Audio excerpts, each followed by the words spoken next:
Hello everyone and welcome back to Post Network Academy. I am Bindeshwar and today we are diving into an important topic in statistics, calculating the variance of continuous frequency distribution. If this concept has been confusing for you, stay tuned because we are going to break it down step by step. So let's get started. But before going into concept, you can visit my website, YouTube channel, Post Network Academy and LinkedIn page for a more lessons. Now let us move to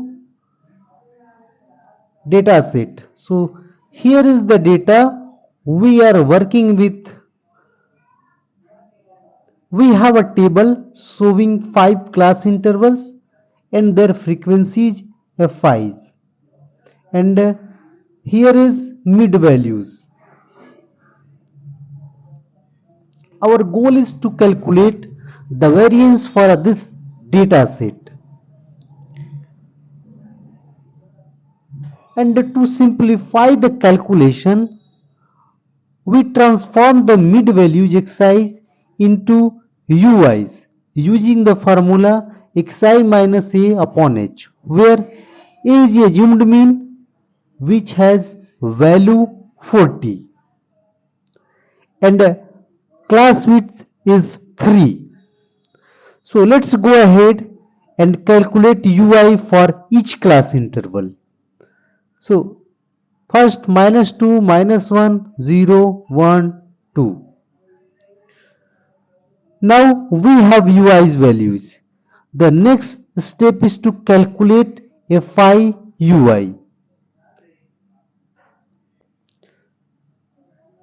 Thereafter we will calculate ui square. Thereafter fi ui square, and finally we will calculate sum. This will help us in finding the variance. Now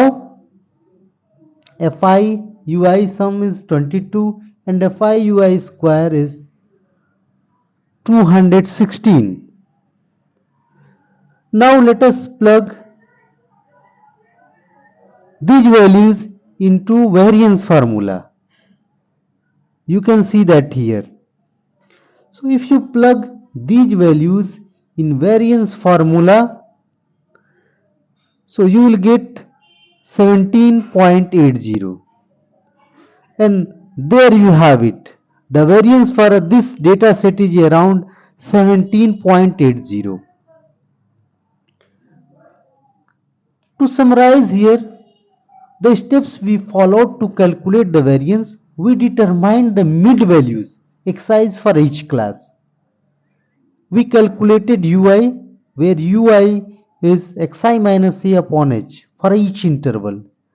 We computed fi ui and fi ui square. Finally, we used the variance formula and substituted values to get our answer.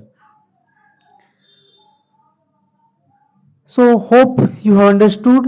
Thanks for watching this video from Post Network Academy. If you found this lesson helpful, please hit the like button. If you are on YouTube or on Facebook, subscribe and also follow. Let me know in the comments if there is a specific topic you want me to cover the next. See you in the next video. Again, thanks for watching the video.